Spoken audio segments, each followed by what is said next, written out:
Good morning, I'm Zohaib Bedi. This is 11C and today we're going to do a flip class. This is our English teacher, Ms. Ritika Khanna. And with your permission, go ahead. So today we're here to talk about Othello and Desdemona's relationship and also the female and male perspective in terms of relationship. But before we start, I would like to ask you all a few questions and please answer with a show of hands. How many of you have heard of Angela Merkel? You have heard of Oprah Winfrey? Well, she is the talk show host of one of the most popular and powerful TV shows of the United States of America. The President of the European Union, she is one of the most powerful women of the world today. How many of you have heard of Nick Vujicic? Is a beacon of hope for the differently abled people. He is a man who was born without any limbs, and yet he plays golf, he does surfing, and he has many charities started in his name. So now, how many of you have heard about Romeo, Juliet and Leila Majnun?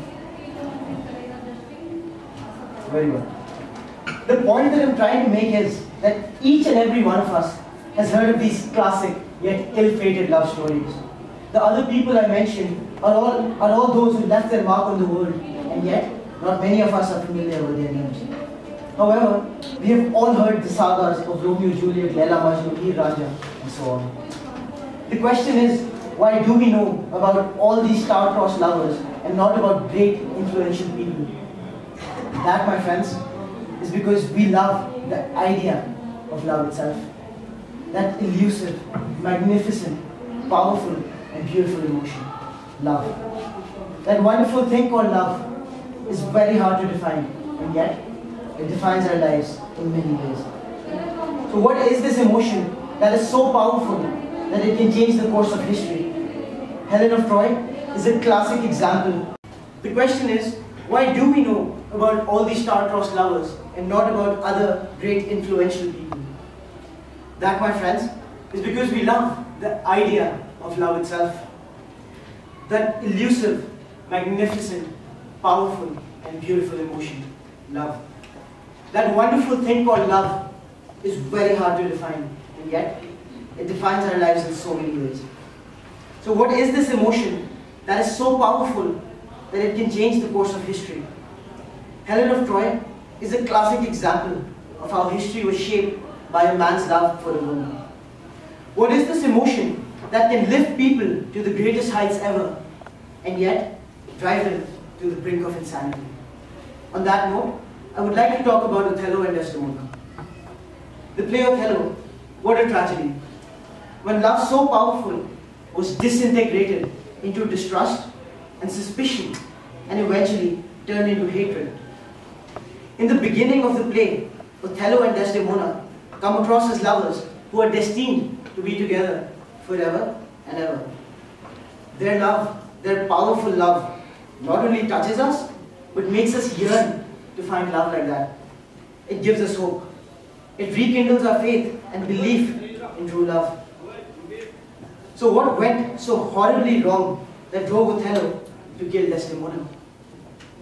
We have had prolonged discussions about which qualities of the two impacted this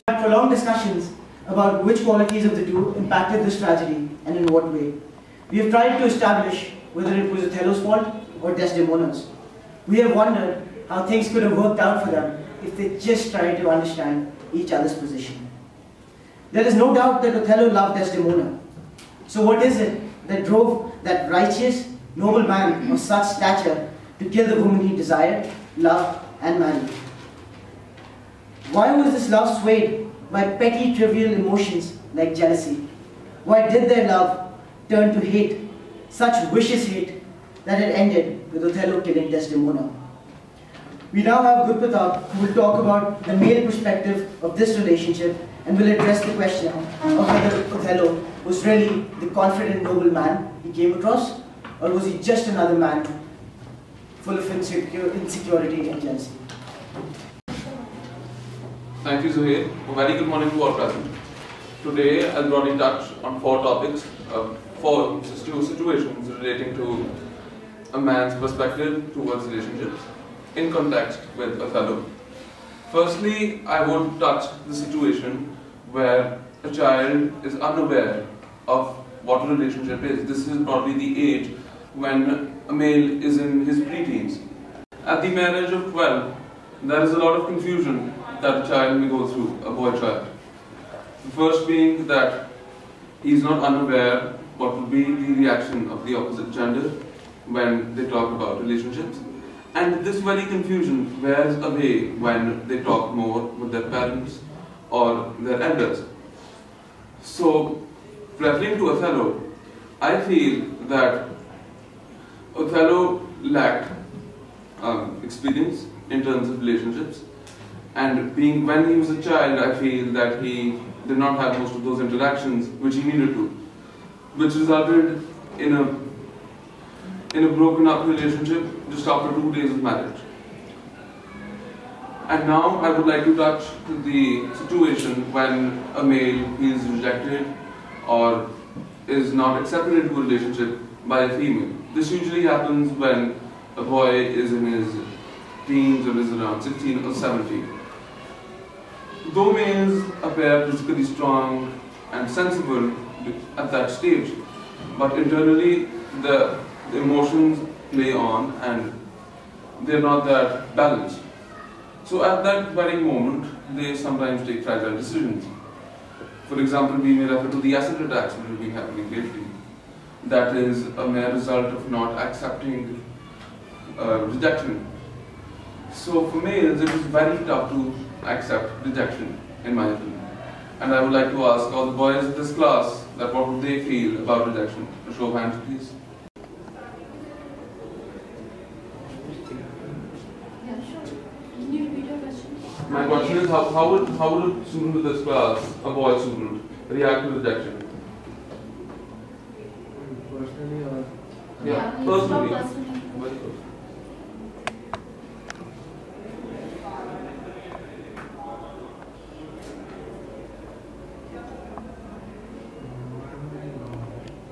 Just say what you feel about rejection.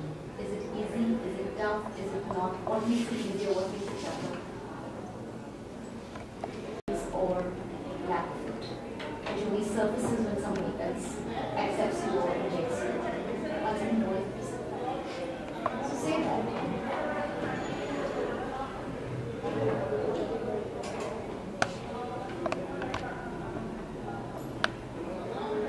And then you can also say that it reflects in your work, in your relationships, in rejections, not easy, in depression. And it affects your self-esteem.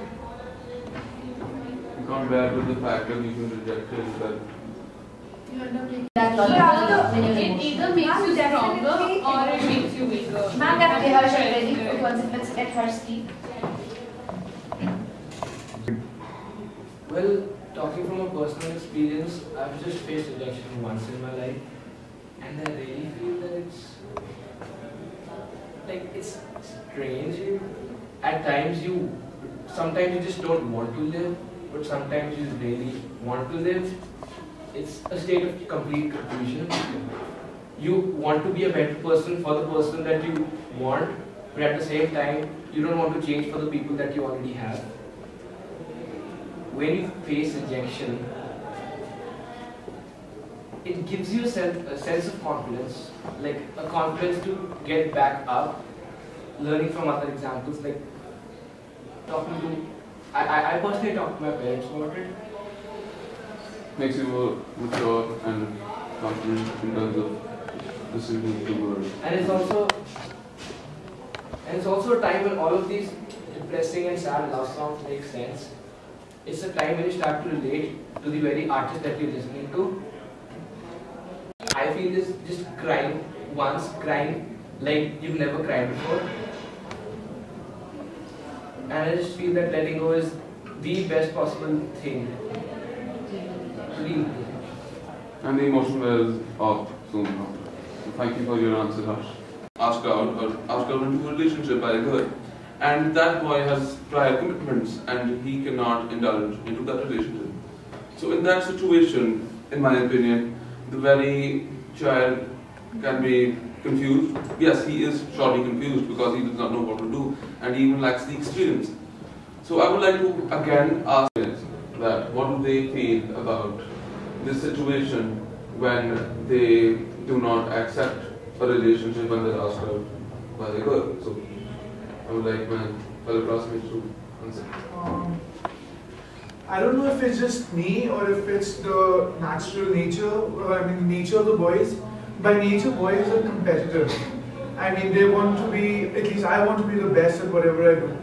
And if somebody is engaging in an activity which is competitive at a national level or something, and at that time there's just so much pressure, you don't want any distraction.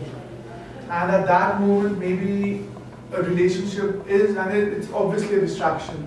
So at that, it takes a lot of self-control, but if a person is willing to make that sacrifice, I am sure that he would not be hurt, because he knows that what his objective is, or where he wants to be finally in his life. At that time, it's a very important decision to make, to either go after love or just go after the goal or what the person wants. So are you trying to say that males or boys are not swept up with emotions, but they would think very logically about where they are, what they're doing, and their circumstance before they choose to be in a relationship or think about it? Is that what you're saying? At least I don't know. Any other difference of opinion? Yes. Can I just talk about the fact that how a person feels? I think the question is that How would a person react? how a person would react to when you are not interested in somebody else is interested in you. Well, that's it. You would react a little different from normal. You would want them to stay in love with you at the same time you would want them. You would not want to be in a relationship with them. It doesn't. It won't even matter if you have feelings for them or not. If they have feelings for you, you want those feelings to stay, because there is a sense of care that you get, that somebody cares, somebody is there. So you feel flattered, you feel good about the attention. But is that a male thing or is it a general thing? It's a general thing. Thank you.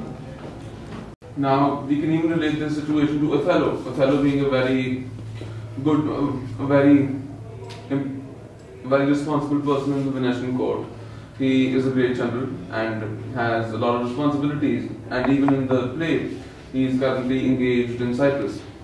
And at that situation, though Desdemona being the charm of Venice, every man wanting her falls in love with him, and we can very evidently see that at each moment Desdemona is the one who's more concerned and cares more for Othello. But Othello, being rough and rugged and having less of emotions, I feel, does not react in the way Desdemona wants. And that is the only reason we can see that the relationship breaks off, and which results to a devastating end, the two dying.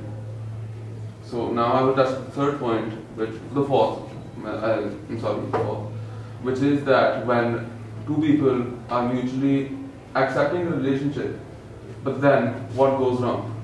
This is what I would like to ask the boys. What goes wrong when two people are mutually into accepting a relationship, and what do they feel goes wrong, or why do relationships break off when they start off very well?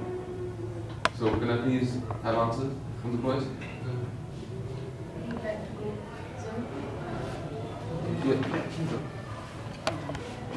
In my opinion, what causes a break in the relationship or what causes them to not work out is a change in priorities. People start prioritizing things differently than they would, but moreover, more importantly, I think they're not sure what they want. And in our generation, I think we want way too much. We're never happy with what we have. It might be we might be with someone we wanted, but then once we have them, we want someone else.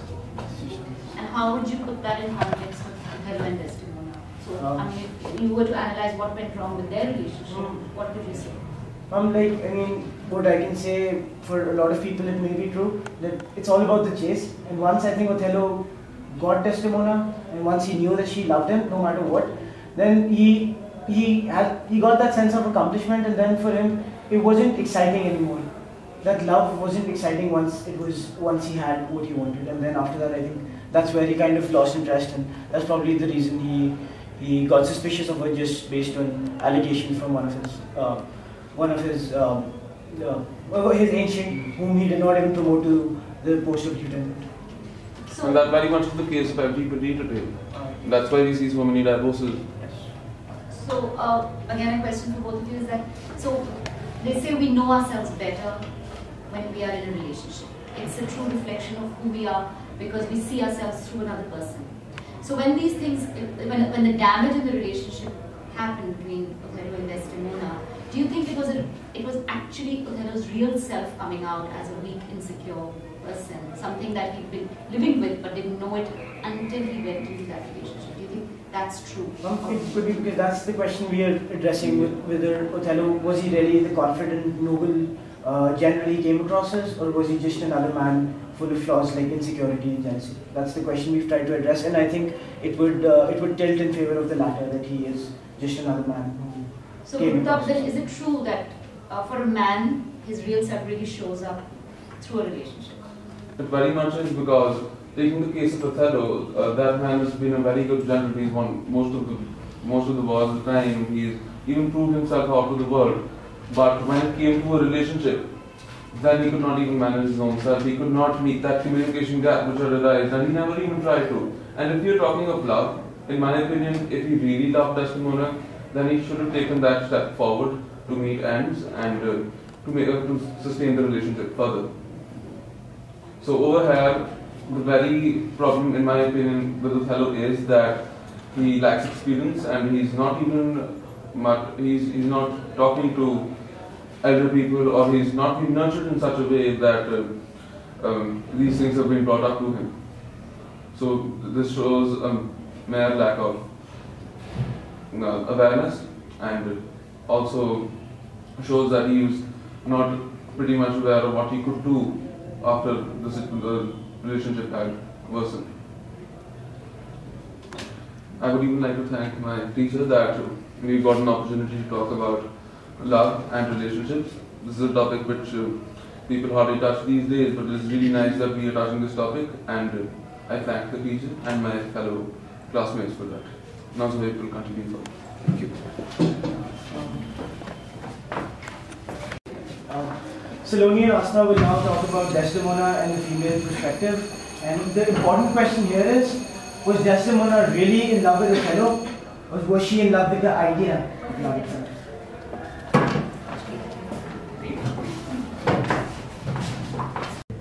So as Zohaib has already told you, we're here to talk about the female perspective of love.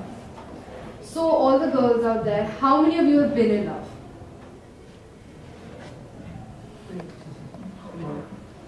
That's it? How many of you believe in something called love? For all the girls who believe in something called love, they can tell you that it's something which will make the world seem nicer, more colorful and livelier. And everything will seem right. We've been brought up to believe in happily ever afters and fairy tales and love stories. And I have been brought up to believe that love is an emotion stronger than all other. They say it's blind and it makes people stupid. But I don't believe in that. When a girl is actually in love, she grows, she falls, she gets up and dusts herself.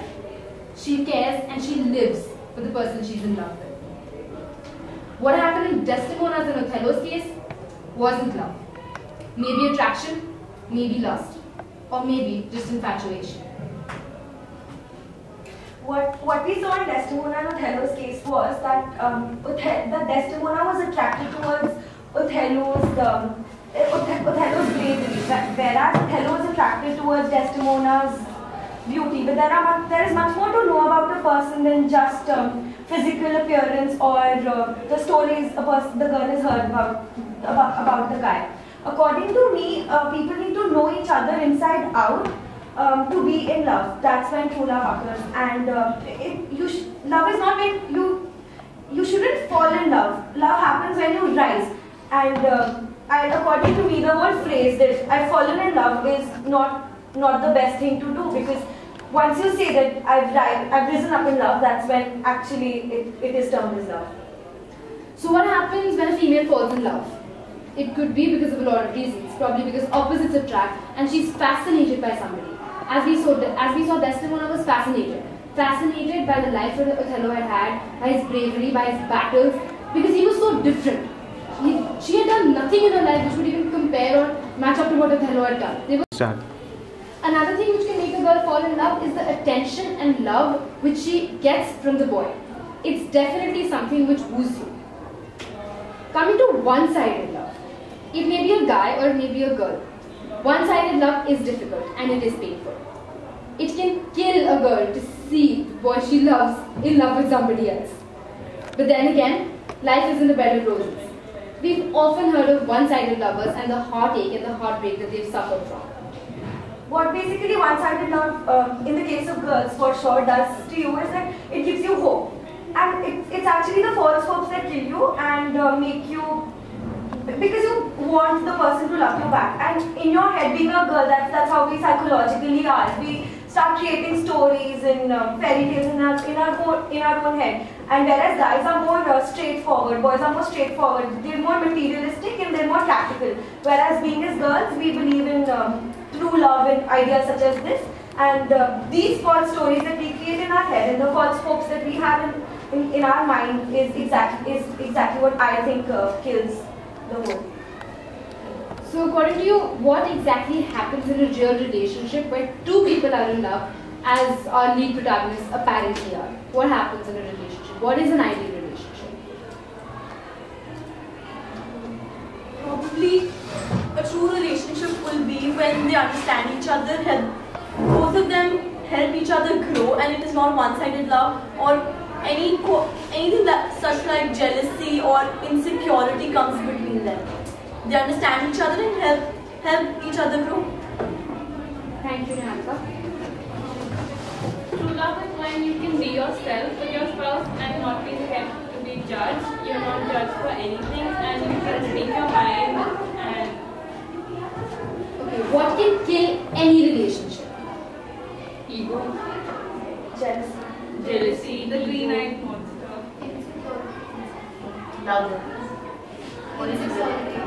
Insecurity, jealousy, ego. That's what we just got.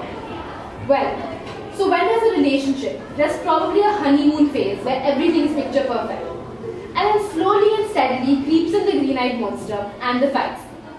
Like we saw, initially Othello and Desdemona were ready to take the riskiest and the most dangerous decision of their life, boldly as ever, to spend the rest of their lives together. And then what? Othello was instigated, and the green-eyed monster did its job very well. He killed the love of his life.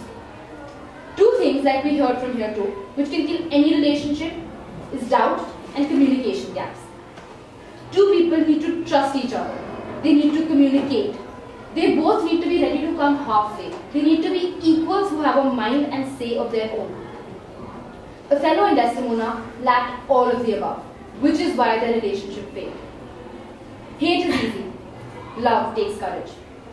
Othello and Desdemona, Othello was not strong and Desdemona was naive and inexperienced. They did commit to each other, but they failed to live up to this commitment. Thank you. So are you then trying to say that they were just two weak people coming together and that's why they created a weak relationship? Yes. Is that what you're Not saying? even if they were strong, they brought forward the weaknesses and the strengths. That, like, what I'm going to say is that They did not enhance their yes, strengths, in fact they enhanced their the weaknesses together, and the whole thing was developed on very temporary. Like, obviously a man cannot stay strong forever, and women Desdemona could not stay pretty forever. So the things that brought them together were temporary, and whereas other things which should have brought them together, such as communication and understanding, lacked. So is that another way of saying that we first need to strengthen ourselves, know ourselves better before we can commit to somebody else? Exactly that, And then we should put forward our strengths in front of a person, so that that only develops the relationship. and also our weaknesses, Yes, so that the other definitely. person even understands what we're Obviously, about. for any relationship, the person has to have seen you at your best Yes, and at your worst. That's a must, because you can't always be good. There will be times when you fall. And if the person doesn't know what will happen when you fall, then how is he supposed to pick you up? So Othello and Desdemona saw each other at their best, but not at their worst. Not at their worst. In fact, I can't even say that they saw each other at their best.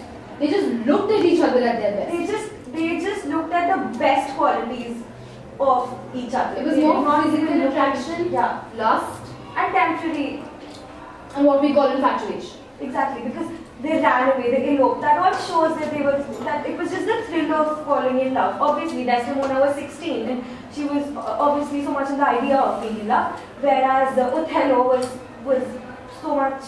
They weren't interested in each other. Like Zoe said, they were in love with the idea of being in love. So they weren't really star-crossed in that sense. So there was nothing at work, nothing else at work to destroy their relationship. They themselves were responsible entirely for what they brought about. No, I won't say entirely. Like if we remove the scene of the war, if we remove Iago, we remove everybody else, they probably would have lasted a little longer. This was 3 days and they collapsed. They would have lasted a little longer, but then again, because of their weaknesses, the doubts, suspicion, communication gaps, they would have fallen, but not immediately after their wedding. The instigator had a big role to play, definitely. Or maybe the second thing to this could be that they would have got time to know each other, because obviously you cannot know a person in 3 days, and staying together would have definitely made them know each other, and that's basically when you can really understand what you're going for. Thank you. Attraction. We got some really nice inputs from the representatives of both the genders. And to sum it up, I would like to say that the male and female perspectives in terms of relationships is quite different. The males think that rejection is not easy to accept. It leads to confusion and sometimes also to heinous crimes like acid attacks. They think more logically and less emotionally while in a relationship, whereas girls put more emotion to help the relationship going. That is what happened exactly in Othello's and Desdemona's case. Desdemona is full of emotions, is carried away by the idea of true love, but Othello has started thinking logically. Othello isn't giving a lot of emotion and deep passion into their relationship. Usually girls believe in the idea of true love, but guys are like more materialistic. In the end, I would like to say that to sustain a perfect relationship, both the guys as well as girls should come halfway, should communicate with each other, should help each other grow, otherwise the green-eyed monster and insecurity will break the relationship. Having said this, I would also like to thank you, ma'am, for bringing up this idea of a flipped classroom so that we can come up and interact more. Thank you. Okay, I have one last question. So, in the case of Desdemona and Othello again, do you feel that Desdemona came all the way and Othello didn't even come halfway? Is that also one reason why she was also living the relationship for him and not giving him the responsibility to do what he had to do? Yes. I think that was true. Yes, ma'am, it was true because Desdemona left her family. She was like the jewel and she could have anybody with some, like probably a Venetian. And the whole Venice was after her. She was so beautiful. She could have had somebody better. And she would have lived a comfortable life. And now she's living with Othello and going to the battles, living a harsh life. Whereas Othello isn't giving so much to the relationship. To the relationship. And is that what happens generally among men and women? That yes, women begin to take more responsibility and more roles? Personally, I would say yes. Alright, thank you. Thank you so much.